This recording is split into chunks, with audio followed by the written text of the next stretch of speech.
Hello and welcome to another edition of the Alternative Sports Show. I'm Andre Dixon, stuck in the bunker, still, but happy and healthy. And we've got an amazing guest today. But before we get into that, how are you, my partner in crime, Sam Morgan? How are you? Very good, just like you. Yeah, safe, healthy, and good to be doing one of these again. And we are lucky enough to be able to have a special guest, Joe Ikhinmwin and Justin Robinson. How are you guys? These guys are from the London Lions, and we are very, very blessed to be able to have you guys. But how are you? Good. Thanks for having us on. Really appreciate it. I'm good myself. I'm good, man. Good. Happy to be here, man.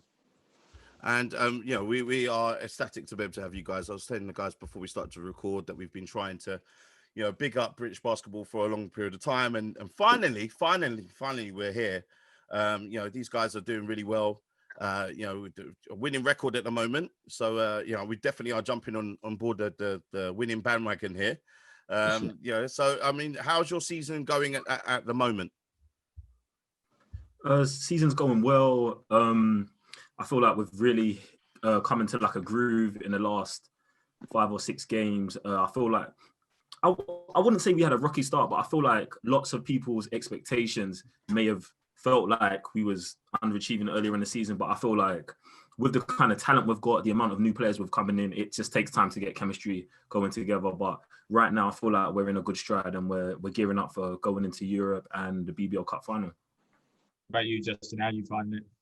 Yeah, I mean, pretty much the same what Joe said. Really, kind of started off a bit shaky. People were expecting us to go unbeaten. Like they've kind of thought we had a super team. But it's taking some time for us to come together. But like Joe said, we're starting to hit our stride, and we're trying to just keep this thing rolling. We're going to Europe soon at the end of the month, so we're just going to try to keep this momentum that we got and just go into Europe strong. Yeah, and obviously it's testing times. It's not going to be your normal season. Some people, whether it's going to be stop-start, the testing, and the world we're living in at the moment. Do you think that's played a part at the start, or is it still just continuing to affect anything that's going on from day to day?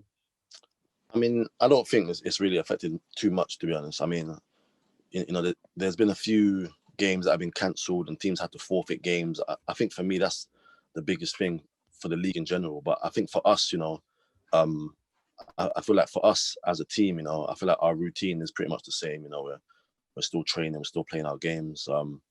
It's still a bit weird playing without some fans, but I mean, we just got to count our blessings and just do what we do, really. So for new people to the sport, to the league, obviously, the NBA gets a lot of the bright shining lights, but for people that are trying to get into more so UK basketball, UK sports, and seeing uprising stars and obviously experienced players like yourselves, tell us a little bit about the actual league in general. Like, so who's in your league? Is it nationwide, or tell us a little bit about the league from your perspective. We've got a nationwide league, and we've also got a team in Glasgow. We play, this season we're playing 33 games in the regular league. There's 4 trophies usually up for grabs every season. It's a really exciting league that I feel like more people need to get in and watch. I feel like lots of people gravitate towards the NBA, obviously, because it's on television, it gets publicized the most. But the British Basketball League is a great league for seeing homegrown talent and international players come together. It's very fast-paced, very athletic, and it's very exciting. Yeah, and obviously you guys both obviously went to the States. I guess obviously mold your career from the start there, obviously at college. Would you encourage more players to go and do that, or would you encourage them to stay in the UK and learn their trade? What do you see the benefits of doing either, I suppose, at this point? I think it really depends on the player and the situation. I mean, you see there's circumstances where a guy gets a scholarship to a big time school, to a North Carolina or to a big time ACC school or Big 12 school.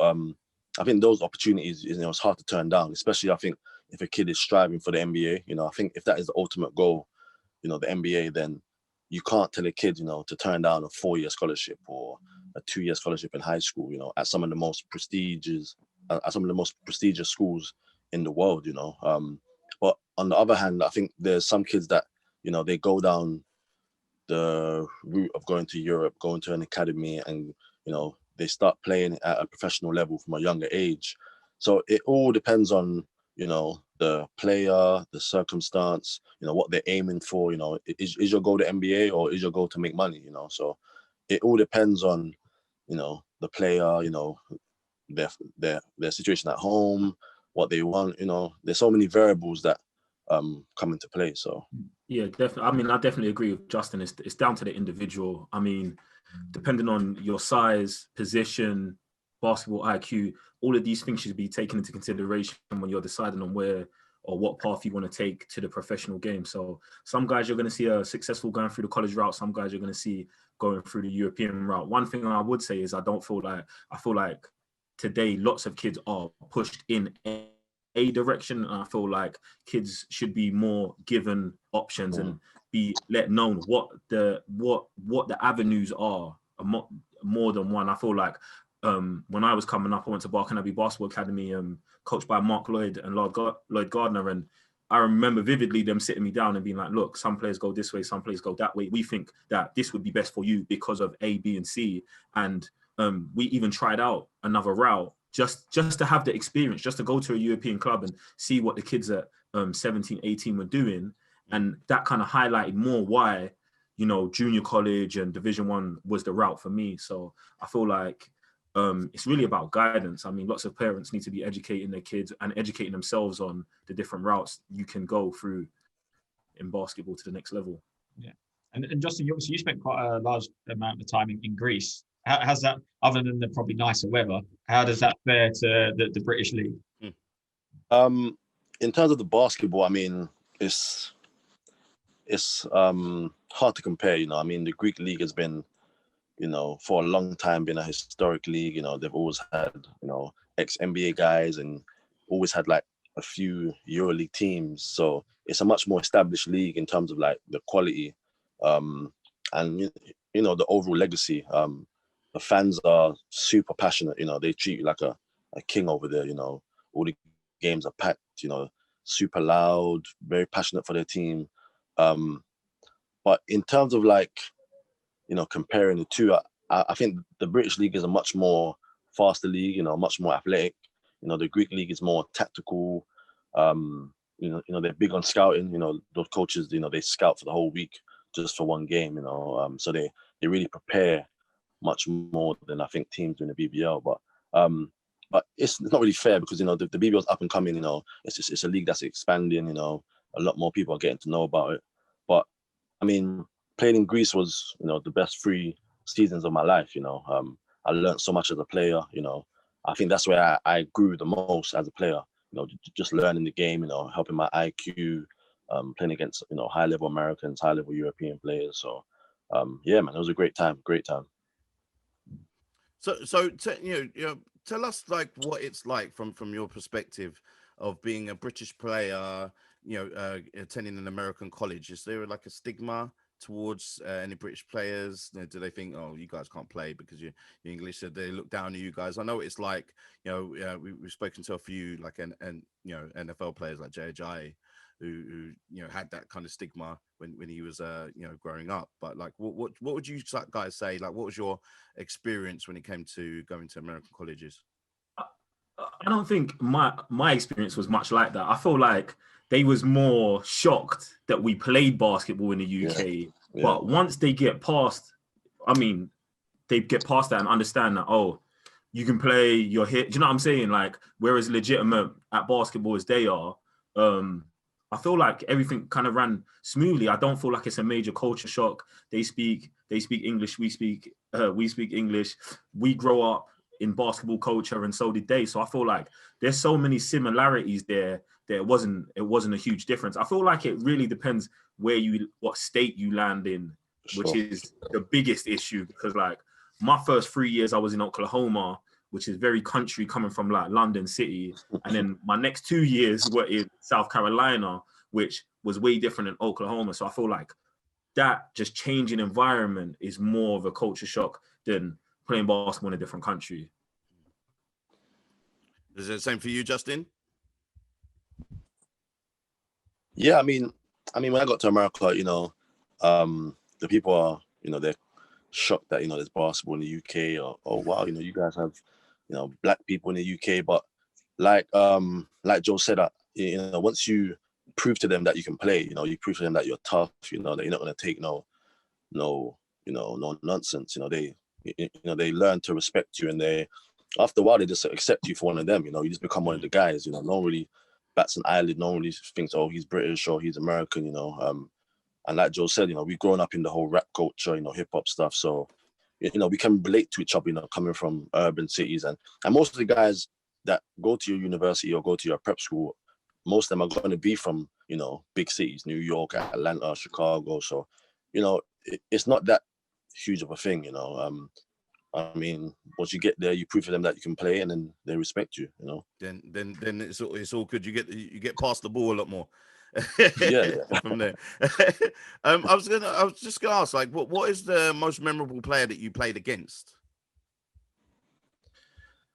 For me, I don't know. We was in Oklahoma, so we had OU. My junior college was in Oklahoma. We had OU down the street. So in the off season, I used to stay up for summer school, and we used to go to OU and have scrimmages. And I remember playing against Blake Griffin and Willie Warren at the time. And yeah, man, Blake Griffin was it's different. Like, I'd never seen nothing like that before. You get me? He's like specimen. You get me? It was crazy. He was doing some stuff in the scrimmage that was a bit mad. You get me? And then you see him go into the league, because this before he was in the league, and then he goes into the league and he's doing the same thing, and it's just like, it's crazy. It's crazy. You can tell. I feel like I'll always remember those off-season scrimmages. Can you see some people, like, as well, Justin? Can you see some people and you're just like, I know you're gonna make it automatically? Yeah, there's some people that are just special, man. My junior year, we played at Kentucky. This was the year they had DeMarcus Cousins, Eric Bledsoe, John Wall. Liggins was there. DeAndre Liggins was there. I think they had about 6 NBA draft picks that year, all in the first round. And John Wall is like he just destroyed me. Like, I'm like, I had never seen anyone move like that. I see myself as a player that's quick, transition. I'm fast and stuff, but John Wall was like on the next level, man. Like, he was just, there was nothing I could do with him, man. Nothing. And there's some guys that just have it, Some guys are just special. Some guys are just, they put in the work, or they're just blessed with God-given abilities. And he's one of those guys, man.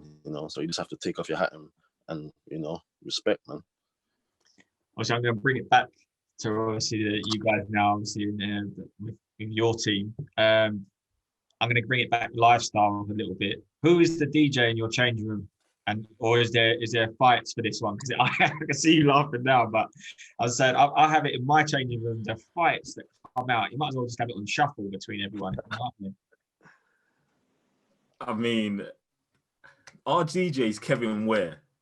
Yeah, it's Kevin Ware's the DJ, but like every now and again, someone wants to like sneak on, and it doesn't usually go down too well. So they kicked me off because all I play is UK grime and hip hop, grime and rap. Do you know what I'm saying? That the Americans ain't feeling it, innit? So Kevin's got actually a good blend. He listens to a lot of UK stuff, but he listens to a lot of American stuff as well. So everyone just settled there. And what about the joker in the changing room? Who's the one that's cracking the most jokes? I don't know. I think there's like, I don't know. There's multiple guys that are like, characters. I think, Joel's one of them. I think like guys that are strong personalities are, Joel's one of them. I think sometimes, myself, I'm joking around with the guys. Who else? I'll say Lockhart as well. Kevin Ware. Sometimes on the low, DeAndre Liggins. He's like got that, that quiet, personality, but every now and then you throw in a little joke. It's a bunch of guys. I think the whole team's kind of a bunch of characters. I think everyone's kind of funny in their own way. Every now and then, someone will just say something and just shock you. So yeah, I definitely feel like we got a very diverse group of guys. But yeah, I think Justin's up there, isn't it? Like, I feel Justin's just because of how Justin plays and how Justin's personality is. Like, obviously, I've known Justin for a long time, so I feel like sometimes like you can get caught up in his demeanor, but Justin's a funny guy, man. He's trying not to give it himself. He's not trying to put himself on that level. I know he didn't want, because he's modest. Justin's modest. He didn't want to say it, but that's why I'm coming back. I'm saying, nah, Justin's funny, man. Yeah, the arguments about the music is pretty much the same when Sam and I are in the car. Sam is hardcore UK grime, and I'm the complete opposite. So I can feel that. I'm just like, what is this? Like a lot of the time. But yeah, there's a few times he switched me onto a couple of tracks that I still bump now. So yeah, definitely. I you know what? I'm just gonna ask something off script. I have been brought up like on, as you can see in the background, purist, like, you know, Kobe and, you know, the Bulls dynasty. Obviously, I'm sure you guys enjoyed that last year. You know, how do you guys kind of compare to the basketball now to compare to what it was? Because there are some people that, for me, I find it difficult to be able to relate to the basketball now as much, because, you know, obviously someone just gets touched and then it's just like, oh, straight away. And I just feel that from a lot of the circles that I'm in, NBA, I say, is completely different, obviously, than the British and European leagues. European leagues seem like it's a lot more tough. But do you feel that? Can you relate to the you know, the basketball now in the NBA as such, or do you don't see a problem? I mean, I wouldn't necessarily say a problem with it. I feel like sports go through evolutions, and it's always going to be like this. 10, 20 years from now, me and Justin are going to be looking back and being like, oh, the kids playing today are soft. But I feel like that's just what it is. I think in the league, what it is now is like people are getting bigger and stronger than they was when Michael Jordan was playing. Like, I'm not trying to be disrespectful, but if like you take Michael Jordan's size and body frame and you put him in the league now, he looks like an average guy. Like, the average guy has that strong build about them. So I just feel like it's just the evolution of the sport.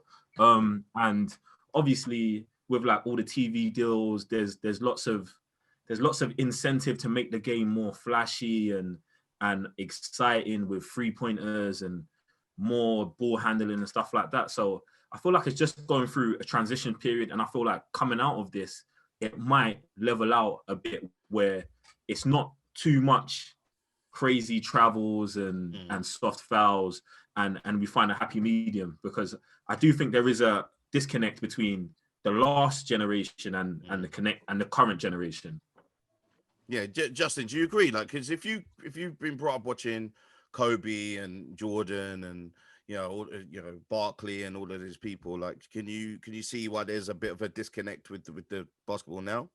Yeah, I mean, I can see it. I mean, obviously, I'm old enough to know basketball from the 90s. You know, like, I grew up watching NBA. You know, the New York Knicks and the Bulls facing each other, and, you know, sometimes watching basketball today, you know, it can get annoying. You know, some of the tap fouls and, you know, referees giving out silly technicals and stuff.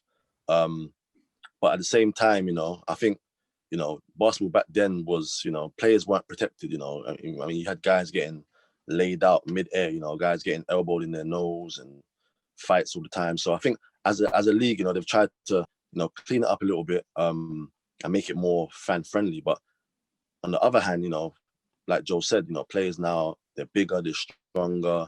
To me, in my opinion, they're much more skilled. You know, I mean, you've got guys that are 6'10", you know, handling the ball like guards, you know, shooting threes. And, you know, back then, you know, players weren't that skilled, you know. So, you know, like Joe said, you know, the league's going through a phase. You know, it's evolving. You know, you're seeing players that would have never been seen back then. You know, they would have been a unicorn back then. You know, you got guys, you know, Dirk Nowitzki or Jason Tatum, LeBron, KD, like all these guys are once in a generation talents, you know. So, you know, it's just the way of the world, you know. It's the same in football, you know. Back in the day with Maradona and those guys, you know, football was a lot more rough and tough, and, you know, guys getting slide tackled and legs broken. And now it's, you know, it's a lot a lot more soft, you know. But I wouldn't say it's soft. I would just say that it's just fan friendly, and players are more protected. You know, there's a lot more money invested, so you know the league has to protect its players. And last one of my troublemaking questions. What do you guys feel about like the super team culture? You know, it looks like it might be coming to an end, obviously, because LeBron is near the end of his tenure in the NBA's. But do you feel that? Do you respect players who stay in one team and then obviously draft the team around them, or build around them, or do you co-sign to the super team type of thing? Obviously, we got we're in one of the major super teams that there was, but I mean, majority of them were drafted. But what do you guys feel? Because I have my own views. Yeah, as you can see, LeBron's not on my Mount Rushmore here, but what do you guys feel? For me personally, I would say I'm a bit caught in the middle. I believe a player should stay and try to win it. Where he was drafted, and hope that the management can build a team around him. But at the same time, if you use LeBron James, for example, he was there for 7-8 years, and he was by far the best player on his team. He was taking teams to the finals that no one else could ever do. He was basically dragging his team to the final, and his organization weren't helping him enough. So they pretty much forced his hand. He had to leave, and he had to go to a team, to Miami, and he teamed up with some of his friends, and he won.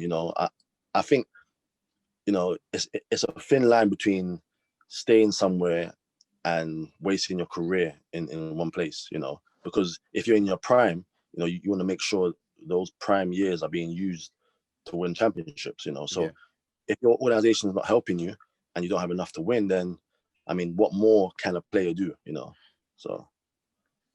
Yeah, I feel like this is the same as the kid trying to decide whether he should go to college or go to Europe. It depends on the situation and the person. Like Justin said, LeBron gave it his best shot at Cleveland, that first runner. He didn't get the support, so he moved on. I feel like that's very different to the whole KD scenario, going to the team that beat you, and then winning. And I feel like if KD ever wins a ring in the future, people will always put more weight on that than the ones he won with Golden State. And I feel like, for me personally, that matters. You have to respect players also that stay in one place and they do it there, even if they have to recruit better players to come and play with them. I feel like even that level of sacrifice as a player to let other players team like that, the sacrifice Dwayne Wade basically made to let LeBron come and give the keys to LeBron to take them to a next level. I feel like that gets overlooked about how important that is, because there's other players not doing that, and they won't be successful in the long run because of that kind of like selfishness in it. So I feel like you got to do what's right for you in a scenario. Makes sense. Yeah, definitely. Cool. And again, for me, I'm coming back. I'm gonna bring up that PlayStation there that you got there. You playing 2K on it? Is that your thing, John? No, I actually don't play 2K. It's kind of crazy. I feel like it's a bit mad for like basketball players who play 2K in it. Anytime I think about playing 2K, I'm just like, Joe, just go to the gym and work on yourself in it. Like I don't really understand it. But I think in college we used to play a whole bunch of they used to have the 2K hoops where you could play college teams. I thought that game was lit. But no more, they don't do it no more. But, yeah. No. What about you, Justin? You a PlayStation man? I'm not a gamer at all, my son plays a lot of 2K, so every now and then I'll mess around with him, but I mean, I haven't really played a game seriously since I was about 15, to be honest. What's your go-to then? When it's downtime, what is it for you? I'm more of a guy like, I go on YouTube, I watch some documentaries, or like watching some sci-fi shows on Netflix. I'm not really a gamer. Or just just chill with some music. Just kick back, listen to some music, man. Yeah, and obviously we've noticed. Obviously now within the league, the BBL league, you've got the Kev Cato Award for coaches now. Obviously we mentioned Kevin at the start. He was our founder here. Did you, when you grew up, were you seeing Kev quite a lot of the time in the British Basketball League? Yeah, I mean, I used to see him around. You know, he knew who I was.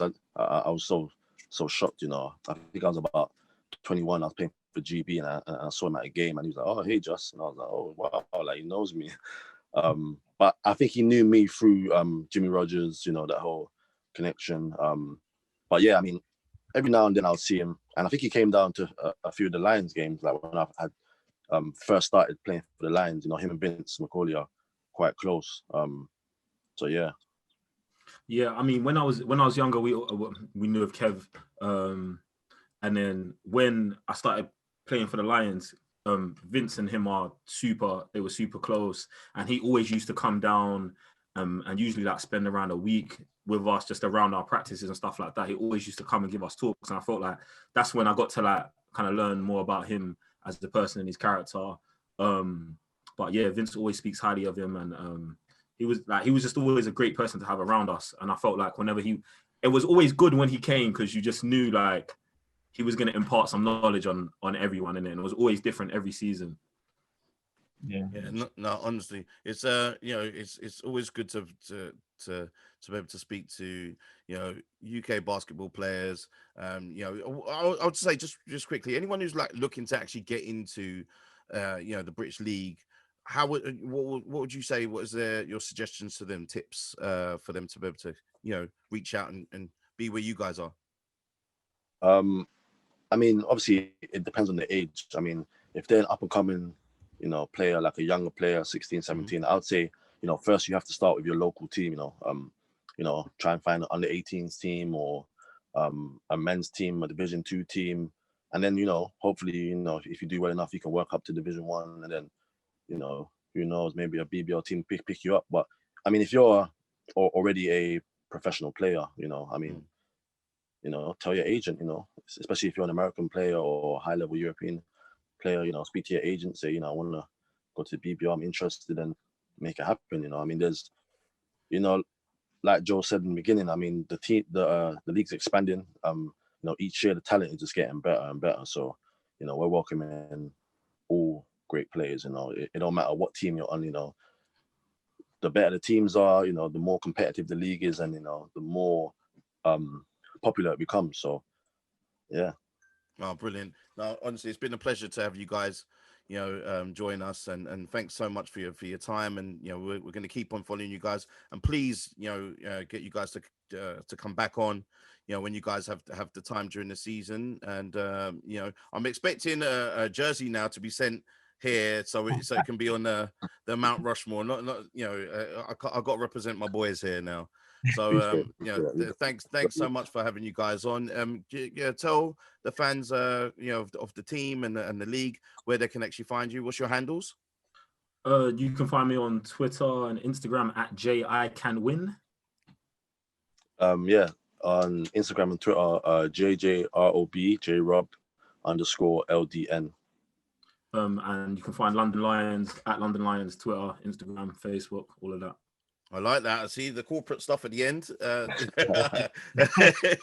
love that. No, thank you very much, guys. And then, you know, we'll be keeping a close eye on what you guys are doing. I'll be DMing you guys for my jersey. We definitely will be, and we'll be in touch soon. But yeah, please, you know, keep out look for all of our content that we've got on Altsport at Altsport on Instagram, and at Altsport on Twitter. Even I can't mess up that. All right, guys, we'll see you the next time. Peace. Thank you, man. Appreciate it, man.